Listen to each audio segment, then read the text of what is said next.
Welcome to the Mostly PT podcast. I'm Brant Bulmer. I'm Alex Brexman.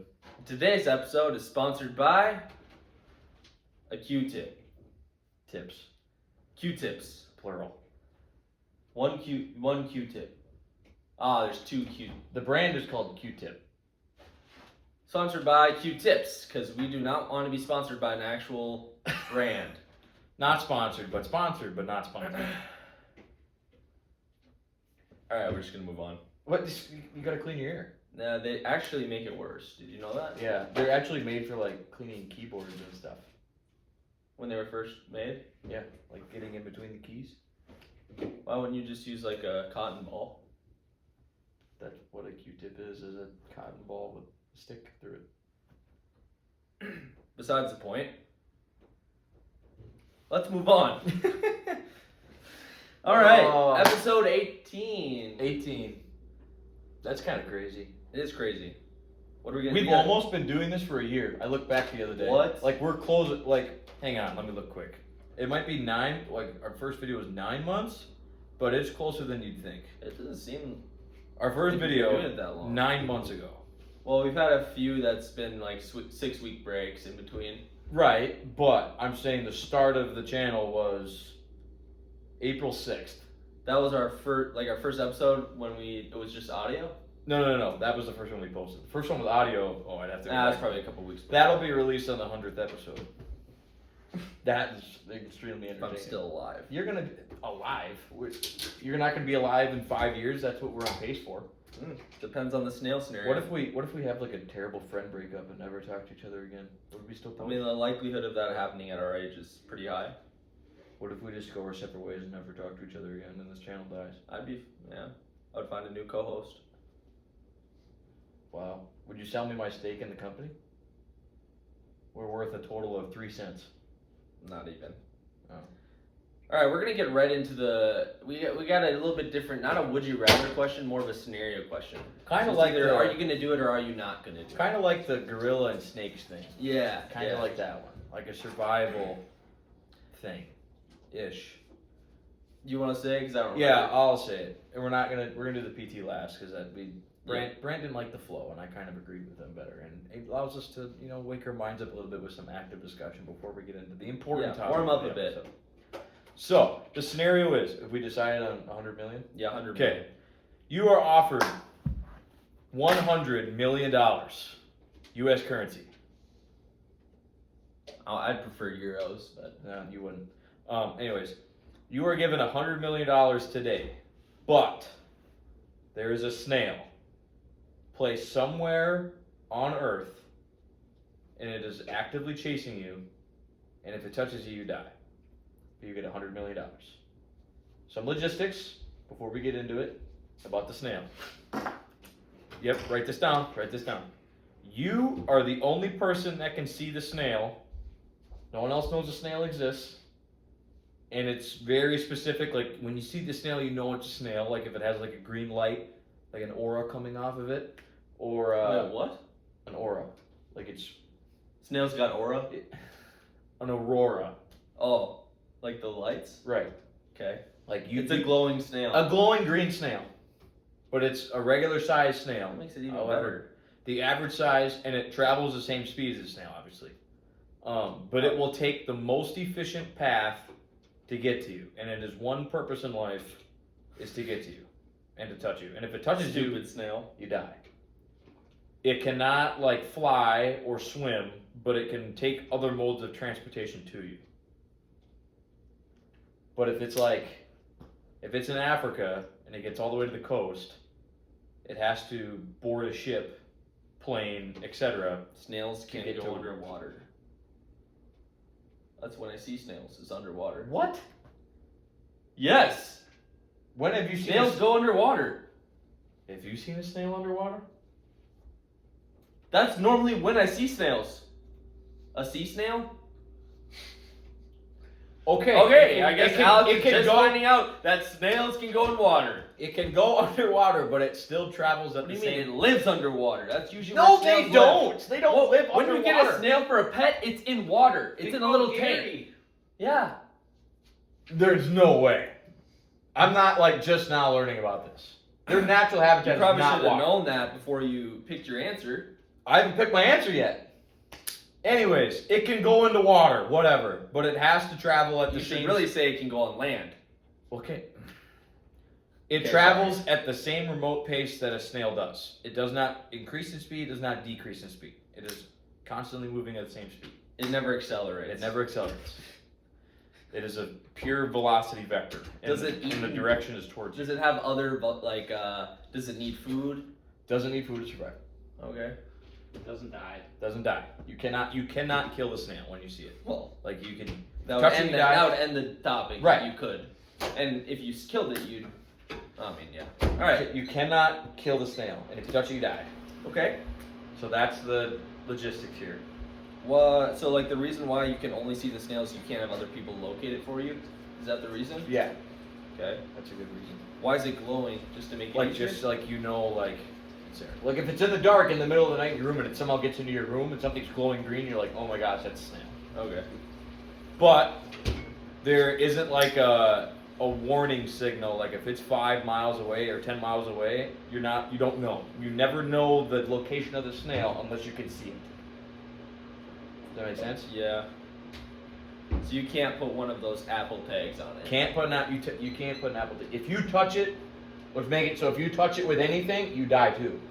Yeah. Like if okay. you try to hit it, Alright. you die. You can retaliate against it, you die. You touch it, you die. Are you taking it? $100 million for sure. Now that I've talked myself through the scenario, I don't know if I could because I'd live in constant fear of dying.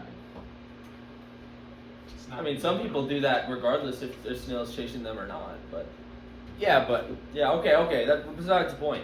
Well, you'd have to get up and move your life away every single time it gets close to you.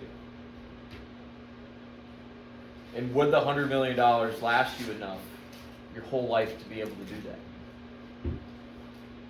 Unless you're content with dying at like 35. okay. If you want an Here opinion, we go. hop in here. Here we go. If you want Here we go. No, Here no, we no, go. no. Here we go. Here we Roommate go. Seth, if you want an opinion, come and sit down. Or, you know what? Yeah, come stand right here. Just don't show your feet. What do you got? $100 million is so much money that you could move anytime it got to the same continent every 6 months and never run out of money. How much Enough money said. would it be where you're not taking it? Like how $1 million? Would you do it for $1 million? I definitely would do it for $1 million. I think the You closer wouldn't do prices. it for $1 million? I would almost take it for $1 million. but- 10 mil is probably my bottom answer where I'd be like, then it's a coin flip. 100 million, I'd probably lean more towards yes, but I don't know, man. Think about how slow snails are. I get that. Snails are slow, but it is actively taking the quickest direction to you at all. Its one purpose in life is to get you in the fastest direction possible. If it hops on a plane, it can get you in 16 hours if it's across the country, across the world. Yeah, but that's not And a you straight- don't- That's not a vector. When it that's a- starts, Okay. so when it starts, you don't know where the snail is at. Nope. Originally, you don't know where the snail is It at. could. It's randomly generated anywhere in the world. It could randomly generate 1 block away. See, the first month would be the most stressful. I agree there. Okay. Should we look By the up how- time the snail Time out. actually- Should we look up how fast a snail travels to kind of put it? Sure, I mean, it wouldn't change my answer. So by the time the snail, if we go based off like the odds of it actually getting to you, you're probably gonna be really old anyways, which is the time where you'd probably die. So I'd rather die being rich by the snail rather than and be poor with the snail not chasing me. How fast? What's the fastest snail? Although most snails move at a speed of 0.03 miles per hour, several species are faster at up to 0.7 miles per hour. 0.7? 0.7. That's faster than I A thought. snail's 0.03. That's like pretty fast. A snail? No, it says right here. So for the sake of this question, are we going 0.03? Average. It says most snails, so that's probably the average. Yeah. 0.03. That's pretty slow per hour, so that would take 33 hours to get 1 mile. Right? So here's the thing. Let's say the snail spawns in a random location. The likelihood of it being even on the same continent of you is low. Is low. And so if I assume it's not very close to me, and I would be like, okay, the snail's likely this many miles away, and I could figure out how long it would take for them to get to me, I would do the math, and then I would move every so often. But you so never. Therefore, it wouldn't. But that's a good point. But if it can We're take, talking about one snail but in the whole world. if it can take other forms of transportation, like Like you would on have to land. calculate how far it is from the nearest airport, and then when that, wherever it would fly to, wherever the direct flight is to, wherever in the continental United States, and then do the math from that airport to where you are currently. I don't think you understand. Think about how big the world is and how small a snail is. Yeah, but it just takes the one right move to get really close. I wouldn't even. You know what? I would take it. I don't even know if I would move. Take the 100 mil and be like, you know what? If it's in Kansas, Missouri, Just build a box. Kansas, Missouri. Build Kansas a City, Missouri. insanely big building and enclose it. The snail ain't getting past it. So, $100 million, I could build a mansion. I could have security. Okay. wouldn't matter. You I could can't enclose myself. you can't lock yourself in a room. Well, you didn't have. That wasn't the stipulation, but Well, okay, you're gonna spend your life in solitary confinement. I'm gonna spend my life in a 20,000 square foot mansion. You're never gonna open. I have the door. $100 million. No, that I would do that, but then you know what? I'm gonna go buy one in Australia. Then I go to the Just U.S., rotate homes. Australia, rotate. That's the smart thing. You set up multiple locations. Invest in some Bitcoin. We got some passive income. I'm set. Snail, and if it gets me, it gets me. And if it gets you, it gets you. And so if it glows, you know what? The mansion's gonna be completely dark. That way, I'll definitely know where it's at. It's just kind of giving me anxiety thinking about it. I'm not gonna lie. You know what? Bring on the snails. 2 snails. 2 snails? Be careful what you wish for, there, big guy. I think it would have to be like 1,000 snails for me not to take it. 1,000? In the whole world? Yeah, you got a point. But the I've never likelihood even of one being close to you, 1,000 goes up dramatically than to be with one. In your lifetime, There's not I a mean, thousand. you just found out snails. There's not don't- 1,000 countries in the world, so if you could, Well, I don't know much about geography, but we've noticed. when you've seen snails, obviously you haven't seen them in water. Where else have you seen snails? Like located where? In your environment. Dense forest, sunlight branches. Okay. That's the only time. I don't think I've Maybe ever don't go into a rainforest. Seen, Then. maybe I haven't. Have I ever seen a snail? Most in of the my life? time, I see them on the ground. They carry a lot of fungi. Do you know that? Like they're pretty bad disease carriers. They'll slow them down. But it can't die. Just because you're carrying a disease doesn't make you heavier. And The make you likelihood move slower. you're more likely to die from everything else than that snail actually getting to you. I'm probably more likely to die from ibuprofen than I am from that snail to touch me. Yeah, It's a no-brainer. I guess. Now, if you ask me for $1 million, I don't know. One snail though. Okay, you've convinced me on the side of 100 million. You have to do it, but 1 million, I'm with you. Probably no. 10 million, I think it's a flip of the coin. Okay, You need to travel more. The world's way bigger than you think. I get that, but I would do it, but Live on a boat. The snail ain't never gonna get you. yeah, you Live could on a boat. You could just Live on a cruise big for the rest of yacht. your life. But what if you get like on the boat in the middle of nowhere in an ocean and the snail somehow gets on the boat? Like you didn't Sink notice it. it. How? You said they don't. Yeah, but then you're gonna die. Sink the snail. You can't sink the snail. Snail. Snail can't die. Throw a baseball at it and it falls off, and then You it's can't touch a snail with anything from your own like presence. Alex is a snail expert. I'm not. Obviously, I'm not a He's a snail expert. I didn't know they could go in water. Snailtologist, Alex. All right. I think a discussion. Sweep it with the broom. You can't touch it with anything in your hand. Throw a You know They what? die. The snail glows. I think there's some things that can happen. I think that would actually be like an anthropologist, though. Wait, what's anthropology? Study of animals? No. That's humans. Is it? Yes. Anthro. Arthropods.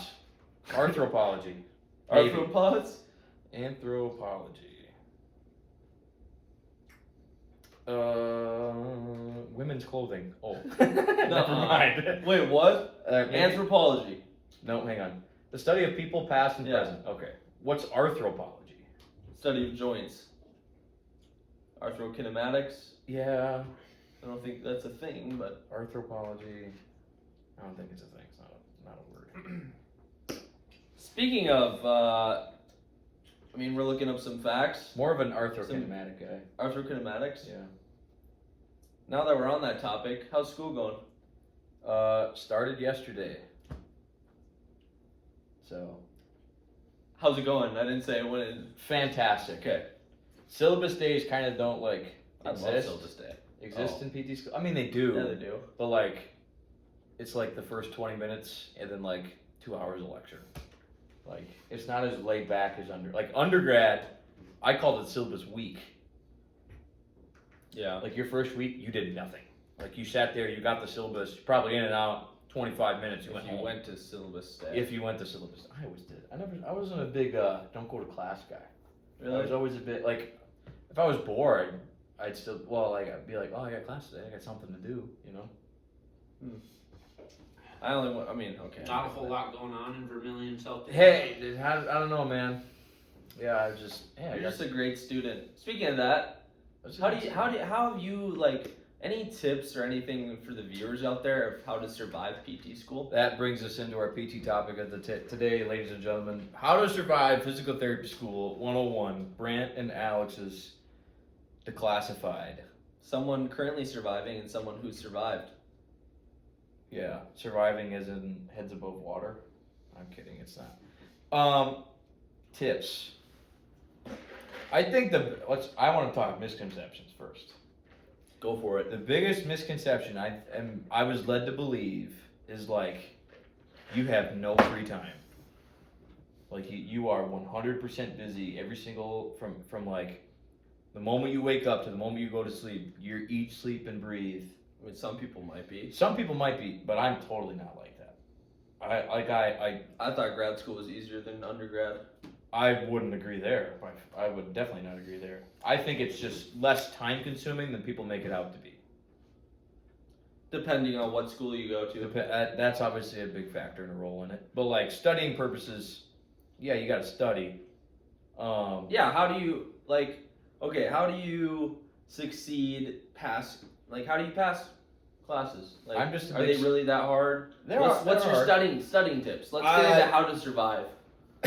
Studying tips. I'm not the perfect studier in the world. I don't like study the generic I only did flashcards for anatomy. It's the only time I've ever really done. So you're not a Quizlet guy. I've seen you use Quizlet. I am a Quizlet guy if there's someone else makes one.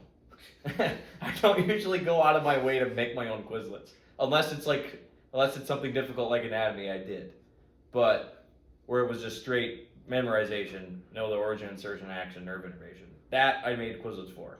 If it's any other vast topic, usually, I'm just read over the slides kind of guy. Read over my own notes what I wrote. I think that's the most. It seems like it depends on how you read the slides too. Totally. Like that. Sometimes that doesn't work for people, but like if you know the slides, you're gonna at least pass. You're gonna get for most classes. Most classes, if you just read the slides and know the slides, what the content is presented in front of you, you're gonna do pretty well. Average. Average. When you get into the classes where you have to really think about it, so like for example MSK, sometimes the answer is not actually, there's 3 answers that might be right? It's kind of like the MPTE. Mm-hmm.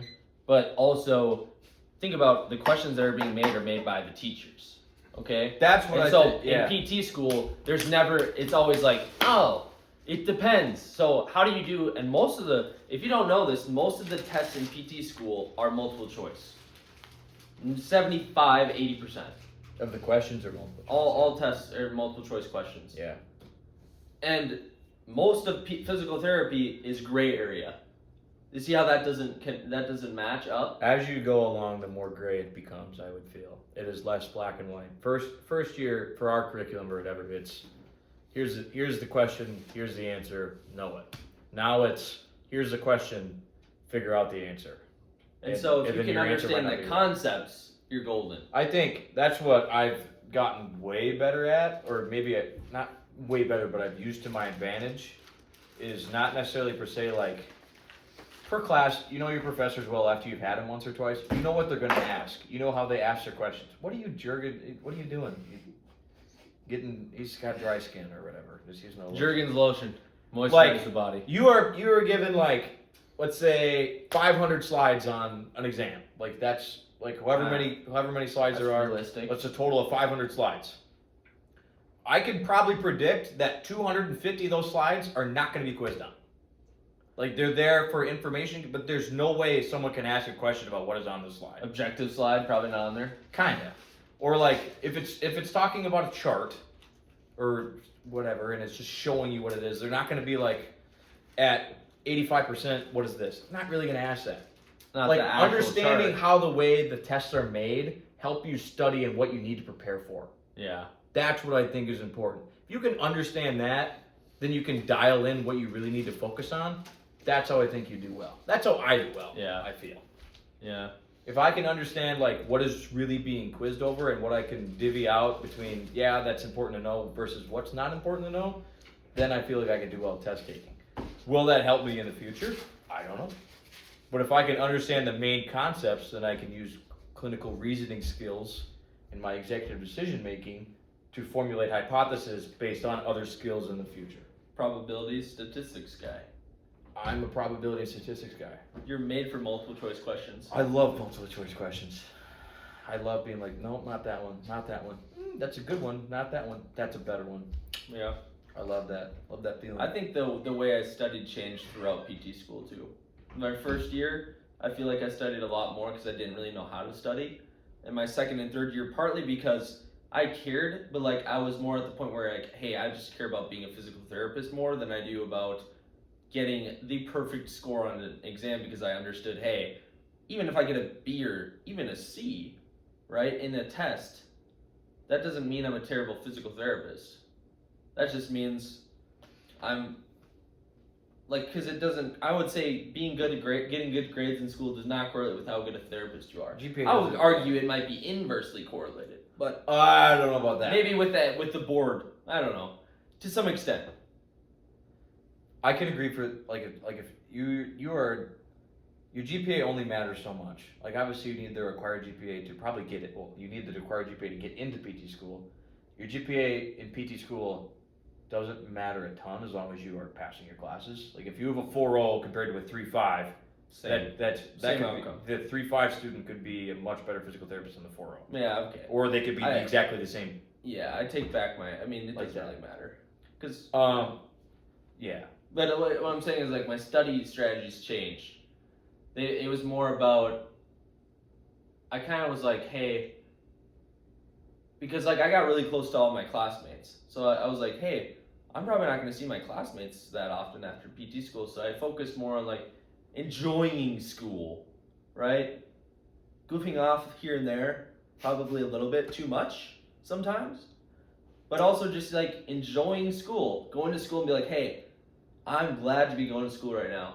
And then, you know what? Study enough for what I need to do well on the exam. I kind of do the same thing, but I kind of picture it as like a life thing. Like if I can't do what I'm doing and not get enjoyment in it, then I'm not going to do it. So I don't sit there and study all weekend long because I know I'm not going to enjoy it. Like there's a certain point on Friday where I'm like, all right, I have till Friday at this amount of time, till Sunday at this amount of time where I am just me. I'm not in PT school.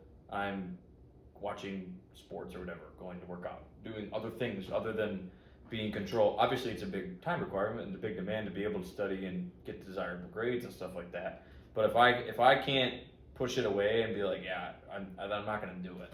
Yeah. And I think I don't want to say like my classmates agree or disagree with me. There is 100% more.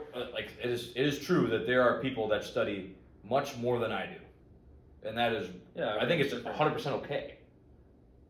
Definitely okay. I'm not a big like. As long as you're happy and it doesn't affect. I think I'm perfectly happy, but I'm not gonna be the guy that sits and looks at something for 5 hours a night. I'm not Some gonna people do that. enjoy that. I If know, some maybe people not enjoy that, it, but like That's if that's what they feel like they need to succeed and they get enjoyment out of their success in it. Perfectly fine by me. You do you. I don't need that. I'm not gonna do that ever. If Like I ever, the people that color code all of the notes, Yeah, that's gotta take that's gotta take at least 2 hours. yeah, like and people that rewrite them, I don't get that either. I mean, If that's that's the way people that in they my learn. class that would rewrite twice. That's crazy. You know how Twice. much time consuming that is? But they knew everything. If they know everything, congrats. But if I can critical think my way to get to the same answer they did, then Yes. what's the difference? Fingers would start hurting. Right. Hmm. I don't know. I'm kind of to me, I'm sounding like I'm a bad student. I don't think I'm a bad student. You're not a bad student. It's all.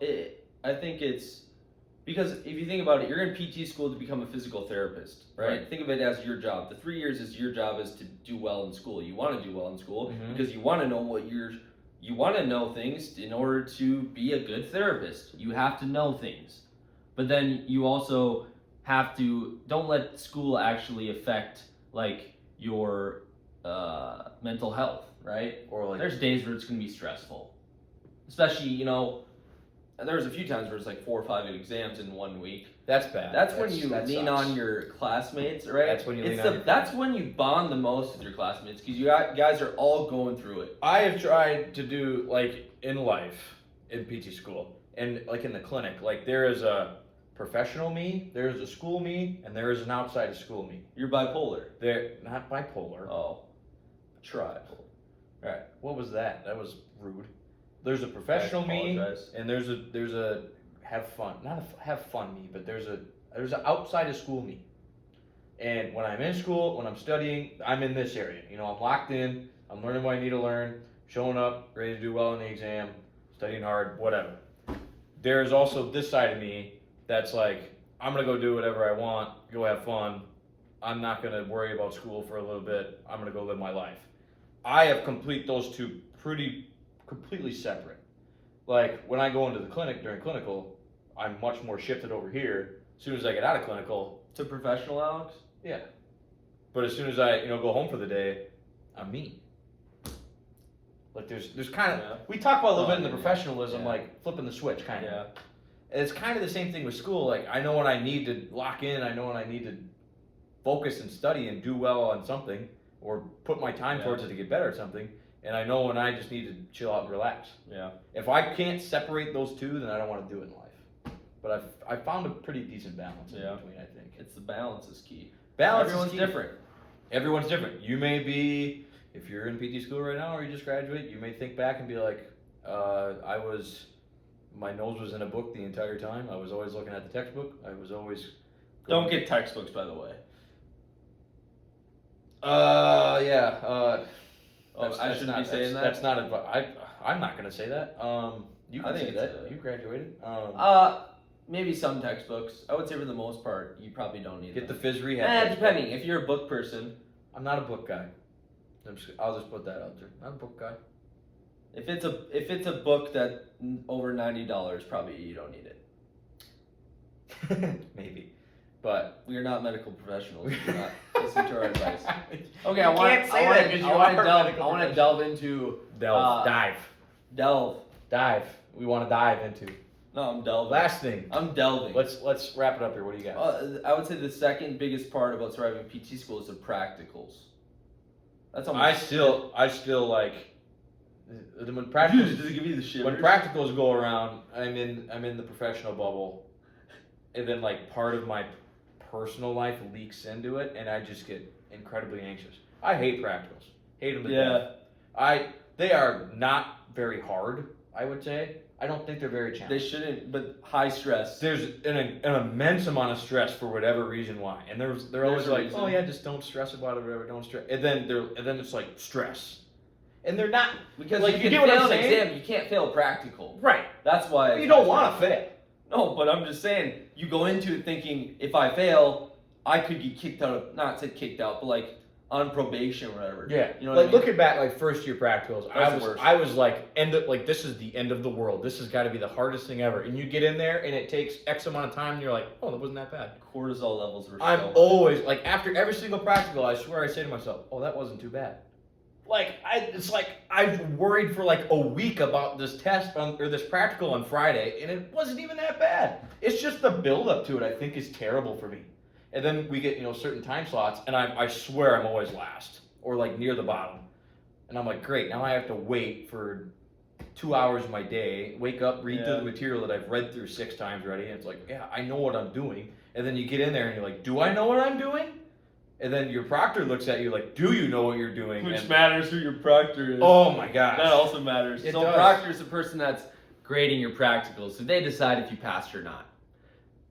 And so, I don't know, probably should explain. Practicals are when, like, you do some kind of skill. So, like, oh, I'm going to have you assess someone's shoulder. And it's, like, actually relevant to what you're going to do as a therapist, except there's someone watching you. It is practical. It's very practical. That's what practical. That's good. That's good. I've never had a bad proctor. I've never been like, oh, I don't think I should have been a doctor there or somewhere. Yeah. The best proctors are ones that, I don't know, my preference is like make the room a little lighter. They're able to take a joke or smile. Like, loosen me up a little bit. Like, Yeah. I've been freaking out about this for 4 days. Like, how's it going today? Oh, it's been going good. Immediately my mind's like shifted to, oh, okay. Yeah. I'm fine. This is just me and another human being having a conversation about this human being that I'm fake treating. And I think that just relieves, like, I had one proctor that we had like a conversation during the whole thing. And like I was doing the skills, like, oh yeah, what are you doing That's there? more relevant to what you would be in the clinic. you Right. know? And I was, oh, what are you doing there? Well, I'm doing this. And it was like a fluid conversation. I've enjoyed that much better than silence and just, okay, you maybe did. Yeah. Like that's it. Knocks me out. And I'm so, okay, bending this so, knee. does that I'm doing hurt? a grade 2 for this reason. Yeah. Yeah. Like practicals get easier. At least third year, it almost like you go in and, at least for me, first year was, I still remember it. I still remember like how I felt. The third year is almost like, because you basically know everything. I did poorly on one practical. I failed one. You failed one? Torticollis. Tough. I did the stretch the wrong way. So torticollis is when a baby's neck is positioned like this. It's like stuck because of the sternocleidomastoid is, a little bit tight. And what happened was, first day of class, the teacher goes, all right, every year someone fails a practical because they do the wrong stretch on the baby. Guess who did that? This guy. I did it. She's like, all right, I'm going to have you do that again. And then I left the room. I went out laughing, which probably is not the best response, but like, that also helped with calming my nerves because I failed the practical. But I was like, I did the wrong stretch. It's a plastic baby, all right? Yeah, you're not killing anybody. But yeah. That was funny. I did poorly on one where I didn't fail it or anything. I just thought I could have done a lot better. Like I didn't. That Like was the one I was in, huh? It was a final practical of our first year, and it was like everything you know. I phrased it as, can you do the job before you go on to your clinical? And I was like so hyperfixated on like, oh my gosh, I have to be able to do this, this, and this, and this, and this. And the whole time I was trying to like, oh, I'm not doing well. I'm not doing well. And I kept running into speed bumps. Like I was trying to jot down information. And I'm like, I like messed up my charts on my sheet. And I'm like, this is not going well. Finally, I calmed down about 23 minutes into it, and I was able to.